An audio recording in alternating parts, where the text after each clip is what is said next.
Good morning. Morning, Chuck. Good morning, Brian. How are you, sir? Well, pretty darn good. It's good to be inside here in Iowa. It's a balmy 20 below wind chill Is that this morning. all? Oh, That's good. it, you know.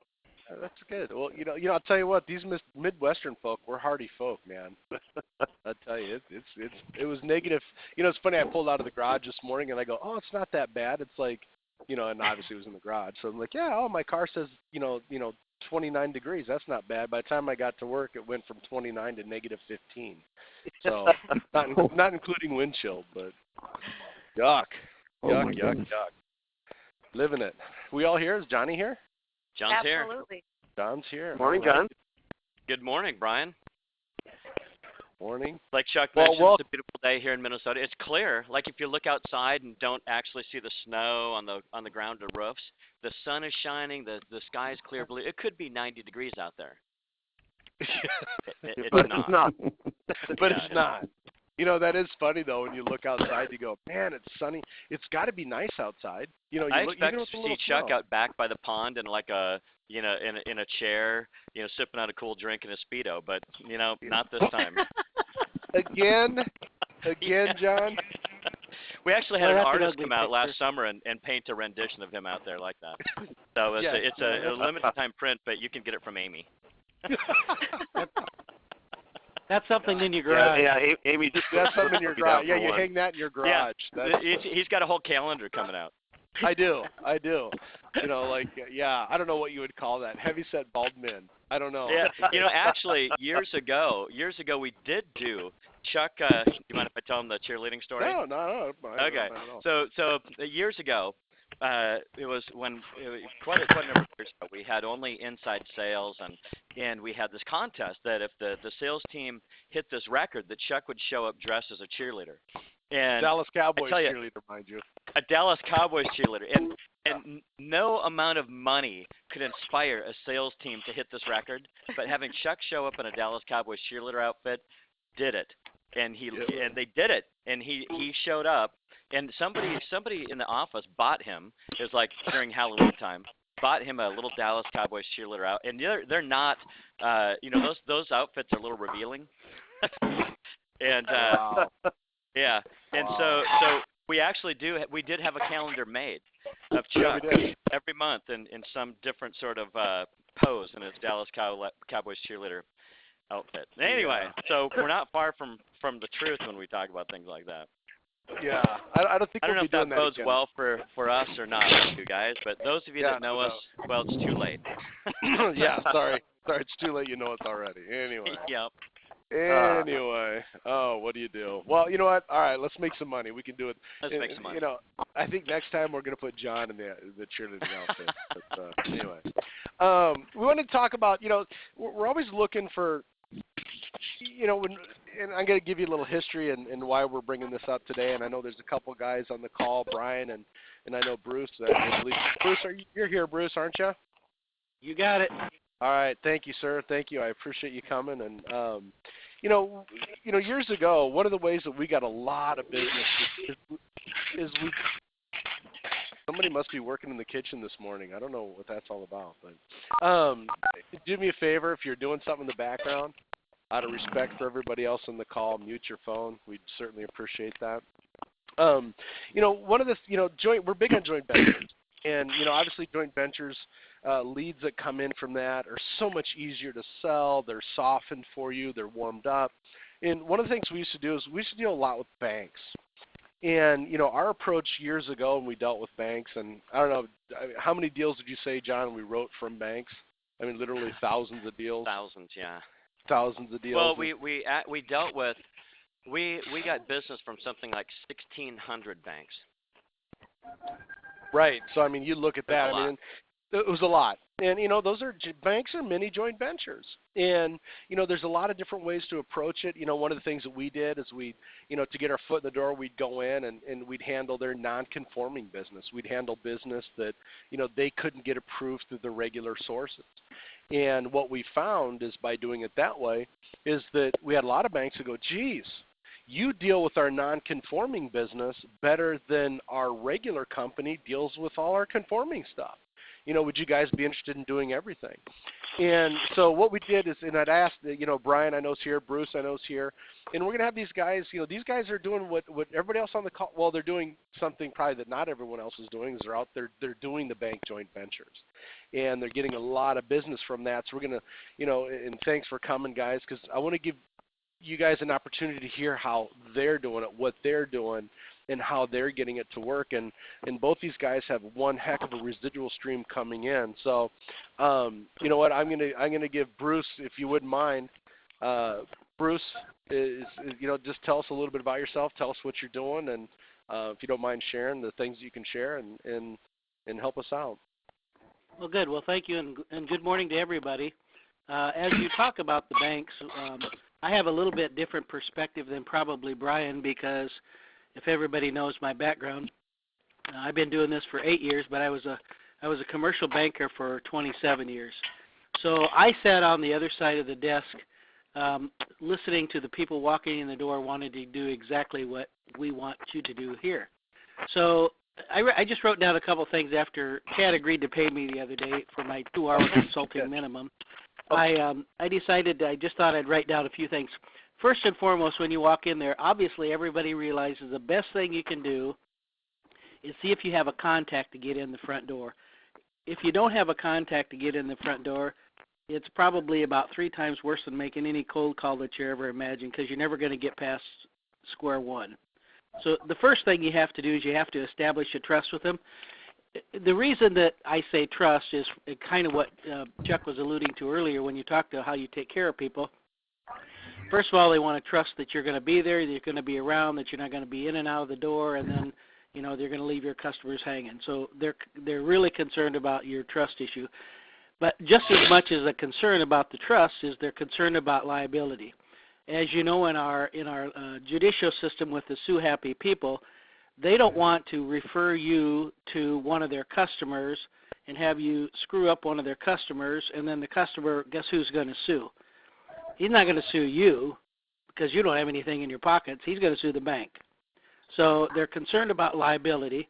And, thirdly, they're concerned about who's going to service that customer, because they don't want to service them. There's not enough money in it, and they don't want to train any of their commercial bankers to do it. And then thirdly is they're concerned about how you treat the people in regards to fairness. The banks are all concerned about equal opportunity and you're not gouging somebody and so forth. So if you have one retail liquor store that you're charging at 50 basis points on a pass-through, and you have another one that you're charging 150 basis points on a pass-through, and it's a minority, and they complain, guess who's stuck holding the bag? So my perspective of it is a little bit different. I'm on the other side of the fence looking at what you come in. Having said that, if you can establish, as Chuck said earlier, if you can establish the criteria when you walk in there that you have the trust of those people, that you're going to take care of them, obviously have some references ready, because they're going to ask for some type of references if you don't know them in the past. And then all they really want to do is they want you to take care of the customer when they call up. So they call up and say, hey, Brian or Bruce, whoever the case may be, I got this client, XYZ, he runs this liquor store, would you give him a call?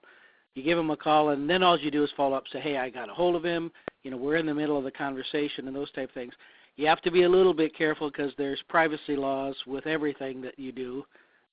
So the bank's going to ask a lot of questions, but they're not really going to get too deep involved in the terms of the agreement unless the merchant starts complaining. So once you have that, and then what I do on a regular basis, I just talk to the bank and say, on my particular thing, I follow up with them on a quarterly basis and say, hey, this is kind of where we're at. This thing's go. You haven't had any issues. Do you have any issues? Do you have any more business for me? Those type of things, to see if they can give you some more referrals, but to continue to reassure them that you are taking care of the people that they referred you to. So basically, they can put it on the back burner. They don't have to worry about it. It's really not a very complicated system. But the biggest issue is, as you guys all know, is getting in the door and finding the person that you can take care of. Or if you happen to have a customer that you've taken care of with a certain bank that doesn't do business with you, that merchant is the best referral. They can go in and talk to their bank and say, this guy took really good care of me. Can you talk to him? That's pretty simple. So you're when you go in, Bruce, you're going more of are you doing more of their non-conforming for them? Or are you doing the whole shoot and match? What's your approach? I mean, The whole thing. The whole deal, right? I do the whole thing as a joint venture. Okay, interesting. Yeah. And the banks that I deal with, being a former banker, I pretty much know who I can work into and who I can talk to and who I can trust. There's certain places that I don't do business with, and one of them is some of the credit unions are not supposed to be involved in the commercial banking side of it by their regulations of what they can and they can't offer. So, there's certain credit unions that are very active on it, and most of them are not. So, if you decide to address to a credit union, you got to make sure that they're doing commercial transactions. Right. And a lot of banks don't do, or credit unions don't do commercial stuff. So they're not supposed to do a lot of it, but they can dabble in it a little bit if the guy has, for example, if the guy owns a business but he also has a home loan with him or a car loan with him. I don't know what the current regulation is, but they were at one time allowed to go up to a $50,000 commercial operating line. So, my theory of it is simply just to get in the door, and it's just amazing. Because even though I'm in a small local community, there's a lot of places that still farm out their business to other places just because they think it's easy that they don't have to mess with it. Well, and I think it's like you said. I mean, I think if you go in with the understanding, I think a couple things, and then I want to hear what Brian's got a kind of an interesting story too. One thing that we got to keep in mind is that banks are tremendously concerned how they look to their customer. They're referring someone to you. They want to make sure that you understand that's their concern. So a lot of that conversation up front is, here's how I'm going to treat your customers. Here's what we're going to do for you. We understand your relationship. We understand these things. And that whole trust issue that you got to build it. And I think that the second thing that we have to remember is, your target banks in these scenarios aren't going to be the Wells Fargos. They're not going to be the U.S. banks. They're not going to be the big players, because they're big enough that they have enough merchant activity that they can afford or warrant having their own merchant services department. And what would you say? What would you say that location-wise is the banks that you deal with? Give me an example of how many locations they have. Most of them have 2 to 5 minimum. Right, and that's the wheelhouse, yeah. right there. They're small regional banks. Right, and that's what and there's business all over the country like this. That these small 2 to 5 location banks, they can't afford to have someone in their bank that they're paying to deal with their merchant services. It's not cost effective for them, so they look for third-party relationships to do that. And this, as you get better versed in this industry and you understand, become more and more of an expert, this is a great way to get a nice new account residual stream. And what I mean by that is that you're going to get new accounts on a fairly regular basis, just because the nature of their business is they're trying to grow their commercial relationships too. So yeah, I really appreciate that. One thing you brought up that I'd like everybody to realize: don't get intimidated by a customer who says they have a Wells Fargo or a U.S. bank. My experience has been is that those people in especially around here, the Wells Fargo and the U.S. bank, they don't understand it, and so what happens is they end up, the customer doesn't think the bank can screw up on their pricing, but they don't understand it, and they normally put 1 or 2 extra categories of pricing in there, either intentionally or unintentionally, and we can always beat their pricing. Right. So don't be afraid to walk into those customers who have those big banks, because more than likely their bank doesn't know what it is anyway, number one, and number two, they can't explain it.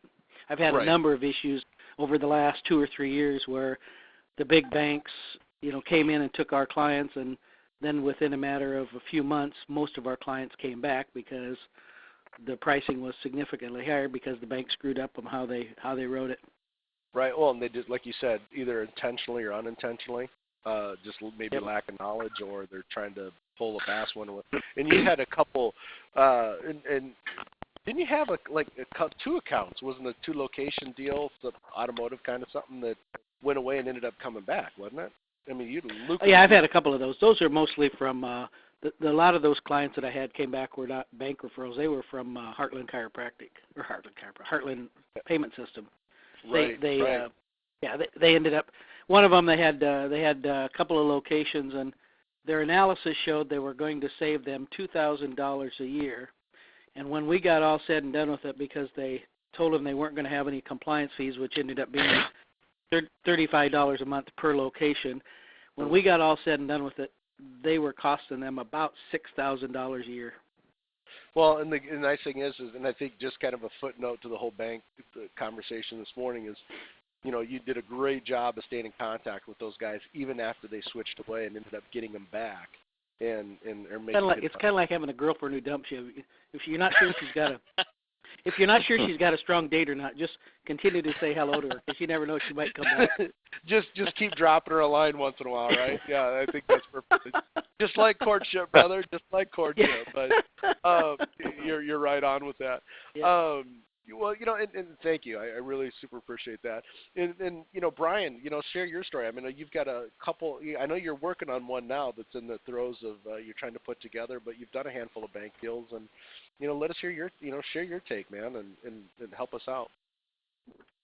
Well, I basically wrote the first one almost by accident, because back then I'd only written a couple dozen deals, and I was talking to John, and I didn't even understand what the relationship was between banks and what it is that we do and how it can work like this. And he kind of explained it to me. So I just walked into the local bank where I happened to bank, okay, so they knew me, and went into the bank president, sat down, started talking to him about it, and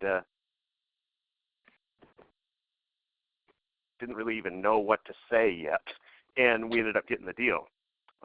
And I think we pulled pretty close to 30 merchant accounts out of that one, because a lot of where I'm at, they don't farm it out to other people. That most of them are trying to do it in-house by themselves, and they'll have one person who's assigned the task of setting up the 2 merchant accounts they get in there a year.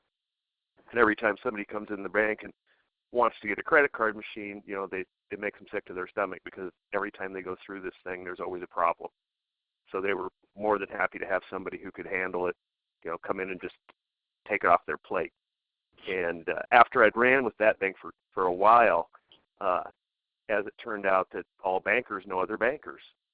They all go to compliance meetings and different regulatory stuff together. So they're all meeting each of these corporate events. And bank president that I had dealt with had a buddy in a town 30 miles away who had a bank, and he wanted to get out of the merchant services thing. So that banker referred me to the next banker. And I've kind of played it that way going forward, is once you get close to them, then you can find out who their friends are, and if they've got any friends that need you, it's pretty much a slam dunk. There isn't a whole lot of dancing around that you got to do, because his friend is telling him that you're okay, bringing you into the circle. And I'm doing one next week that came the same way. And there's about 30 in that. Nice. And when you do those, you did a couple portfolio. I mean, that was like a portfolio thing, wasn't it? I mean, they just basically said, "Here's our portfolio. Let's go through and switch." Yeah, that's the ones that I'm most interested in, because I want to get multiples. Right. Is if you go into somebody and they've got a portfolio of business that they're sick of servicing, and their buddy says that you can do a good job taking it off their plate, they're more than happy to hand it over. They're jubilant. But the thing is you have to be brought into the circle. If you're trying to get in there from the outside, it's going to be a long road. Right. And then you get some of the bigger off Main Street deals out of those as well. I had a bank president, takes me out, puts me in his Cadillac, drives me over to the local health center. It's a big regional hospital. Takes me in there, sets me down in front of the CFO and the hospital president. 15 minutes later, we had a deal, and they do over $100,000 a month in credit card volume, and there's really, really good margin in it. And that's an account you would never get, walking up, knocking on the door of the hospital. Hi, who do I talk to? Right. And I've written universities that way. Stuff where the competition isn't just pounding the heck out of them. Right. Well, because they can't get in. No, they can't get in. Competition But is not gonna when get you're brought in arm in arm with their bank president, you stand a pretty darn good shot of getting it. If not, you must not be very good. Right, right. Interesting. Well, and I think that says a lot right there. I mean, a couple of huge benefits to dealing with the banks is that you do get access to those accounts that, no one would get into these accounts unless they came in with their bank relationship. So that means that they're not listening to all these other deals and hearing this. And I don't mean this negatively, but they're a less educated buyer when the merchant services is involved. So there is going to be more margin in it. They're not going to be beat down because they've switched 4 times or they're talking to someone every other week. It's not what they do. They just trust their bankers leading them in the right direction. And I know those accounts, you put a little more money back into the business too, which made you look even better to the banker and to the merchant. Oh yeah, I think on that particular hospital deal, I think I saved them $5,000 a year, and there's still good profit left in it because, like you say, it hadn't been chewed on by 30 other merchant services companies before I got there. Right. Yeah, that's good stuff. So, so bank relationships, they're mini joint ventures. So think about where you bank. Think about, start making contacts with some of these smaller regional banks, these 2 to 5 locations. And I'd assume those are in the same window too, right, Brian, as far as the banks you've been dealing with? Or how many locations? Yeah, they're anywhere from, 2 to 7. Right. Right in there. I mean, it's the same type of bank that you're looking for. Anything, where their deposits are anywhere from $100 million to $1 billion. Anything bigger than that, they're going to have their own department inside taking care of it. They're going to have their own people. Right. And, a steady flow of business. That's the idea, is build your machine that when these smaller banks, you're going to write 2-3 accounts a month, if not more, out of this relationship. And once you get into them, we can show you other ways about how to help the bank pull more business in that they don't even realize they have access to because they have business clients that are processing somewhere else. We can help them get those clients into the processing with us and helping the bank raise additional revenue. So, yeah, we really – go ahead. Well, yeah, that's another one of the things that I do is once we go in and we do the portfolio takeover is, we will have them making more money on that portfolio than they ever were before by making it way larger and giving them, a piece of the pie. Because we'll go in and they'll just print off their entire business commercial checking account list, and I'll go down there with somebody from the bank and go, okay, what kind of business is this? What do they do? And you can just cherry pick it. You can just, after you've done this a while, you know what the good ones are going to be. Right. And which ones you don't want. You don't want the lady that cuts hair in her basement every other Saturday morning. You don't want that one. You want, I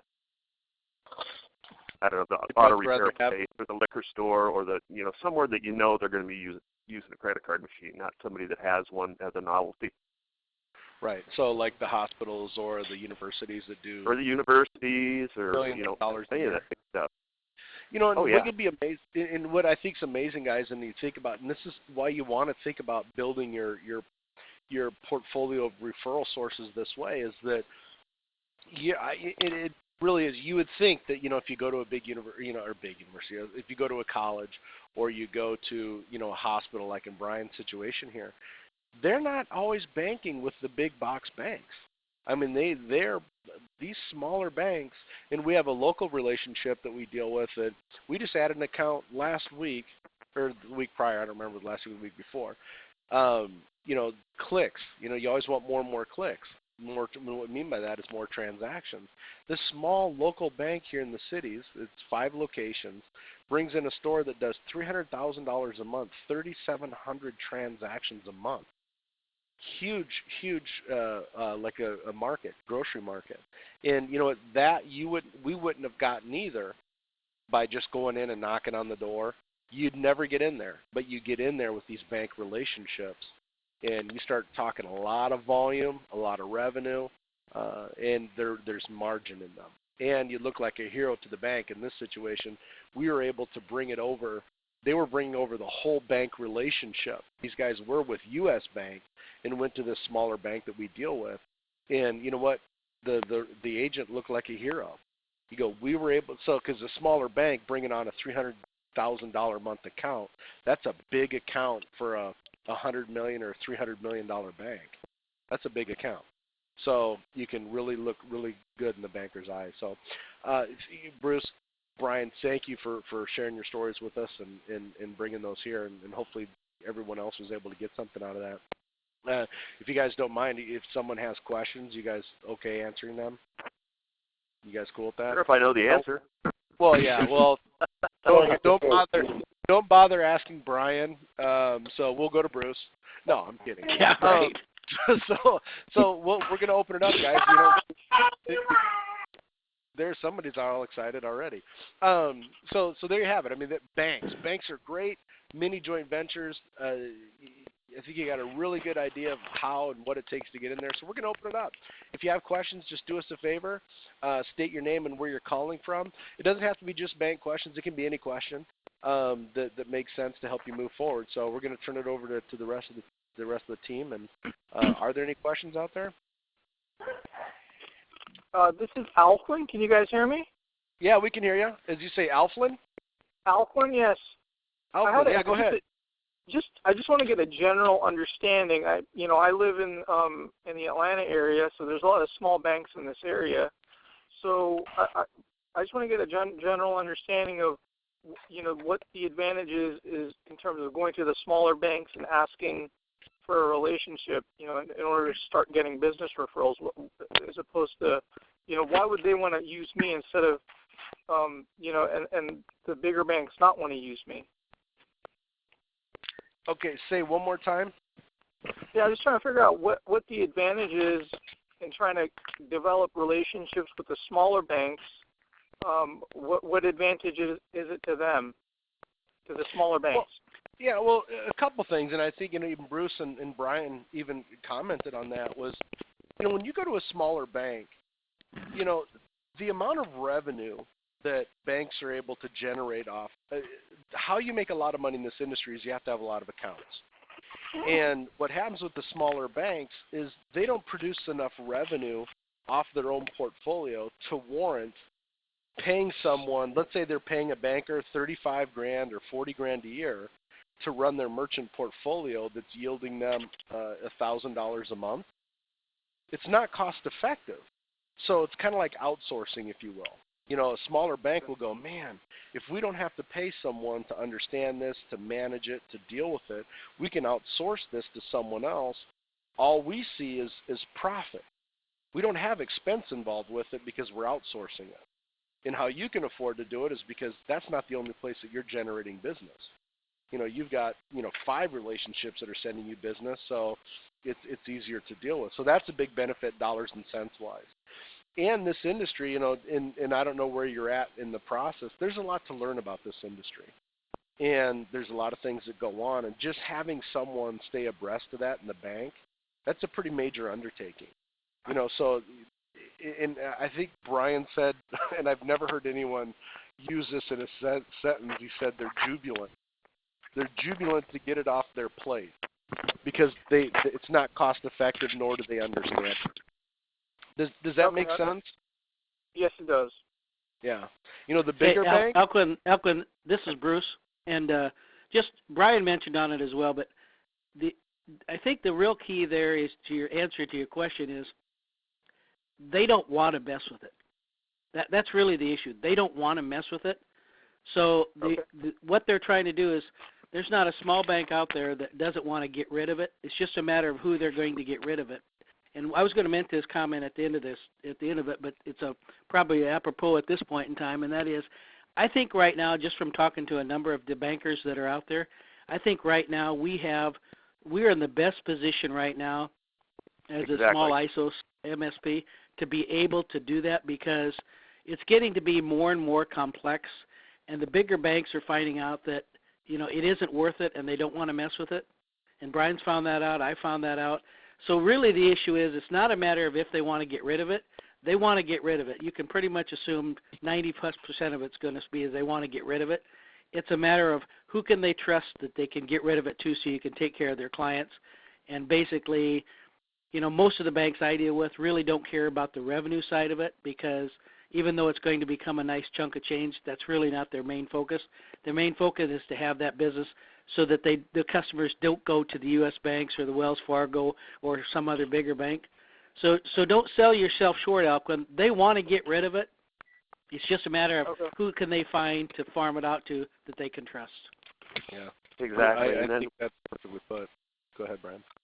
And then just as Bruce was saying, it's prime time to get out there and get after banks with, EMV stuff coming out.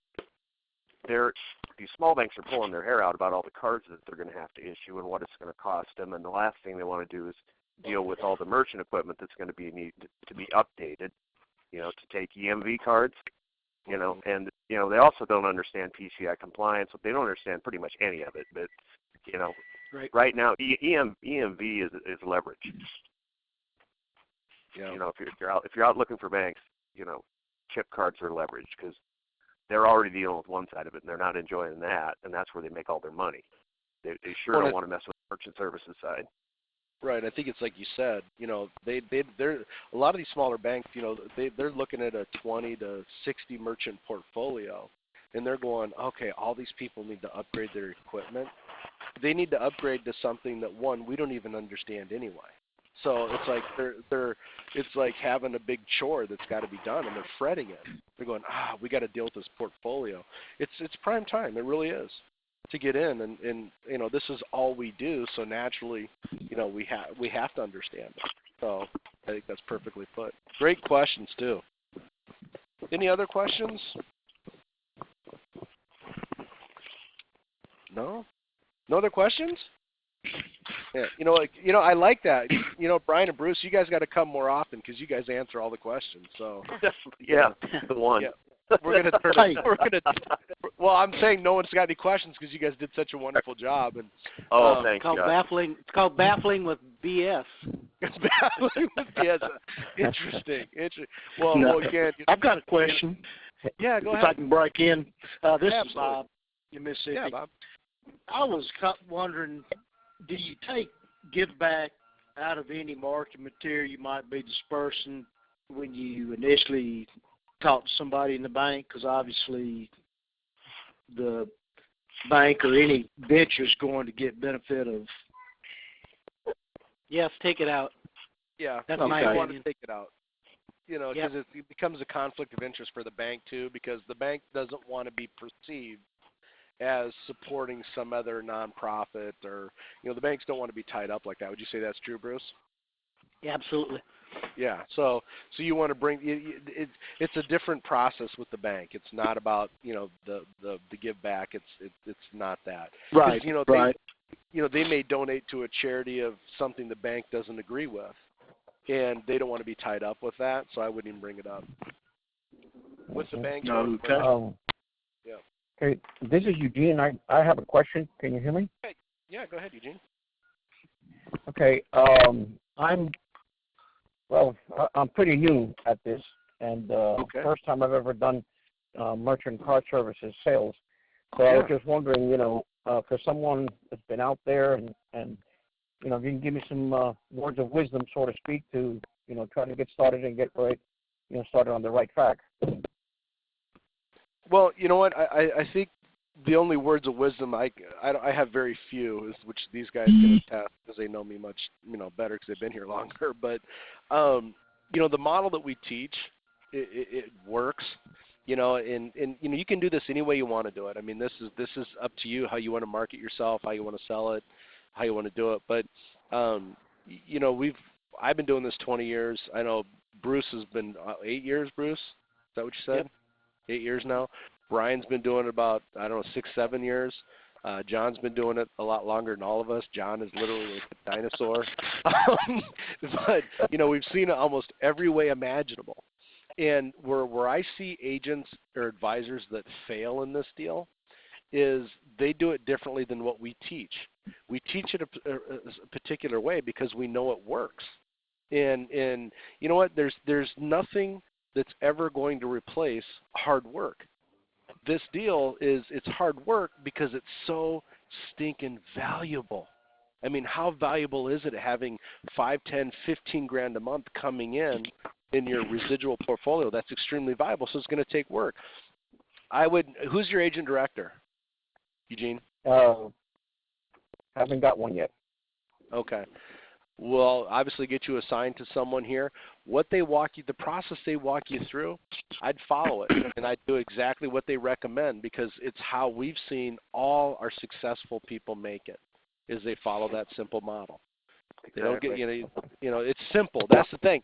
And you know what, I think people come in, they go, well, it can't be that simple. And you go, yeah, it is. You just have to be disciplined enough to follow it. And we'll show you how to get there. Okay. All right. All right. That massive stick-to-itiveness, man. Just got to grind it out, and it's fun. And I would bet Bruce and Brian would agree with that. They've written a lot of business, well over 1,000 deals between the both of them. So, is it rewarding? Very rewarding. Very rewarding. Very rewarding. So there you have it. It works. I always tell everybody, you got to remember what the mindset is when you walk in the place. And Brian might have a different thought process. But mine is, you're not really selling them anything. You're offering to service them. They either have it or they want it. Yeah. And at that point on, you just way out. Yep, you're offering them a way out. You're servicing them. That's all you're doing. Yeah. And keep grinding it out. Great question. Yep. Any other questions, guys? Go ahead. Yeah, I got. I'm out here in Denver, Colorado, and I'm getting slammed with everybody's giving away free machines. You and I both know they're not free. Right. What do you do to convince the merchant they're really not getting a free machine? Well, there's two sides to this business. There's the equipment side, and then there's the bank relationship side to it. And you're right. I mean, I was always brought up there's no such thing as a free lunch, right? And, oftentimes in those free terminal deals or free equipment deals, the back end, they're going to pay quite a bit more because they have to cover the cost of the equipment. So I guess in a real simple format, how I would deal with that, and, anyone else, please add your 2 cents or however you deal with it. But, would you rather have a free terminal and pay $50 more a month, or say $30 more a month than you need to for your processing, or would you rather just buy your terminal and save $30 a month? Because it adds up. Over the course of your relationship, you could have bought 5 terminals for what you paid on the back end. Yeah, I know that. But that's what you got to relate to them. Because they don't know. Merchants get blinded by, oh, man, I'm just getting this free terminal. And you know what? You are going to run into situations when you deal with, you might run head-to-head with, and you won't because these guys aren't in your area, but, when you go head-to-head with a Bruce or a Brian, these guys that have a lot of money and residuals coming in, it's kind of like they're the big dogs. They can afford to go, well, you know what?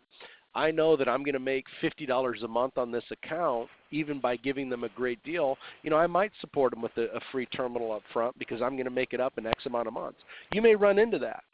But most of the free terminal deals that we see here, when they come in or we go head-to-head with them, it's the back end will cost them, 20 to 50% more because they got to repay the cost of the terminal.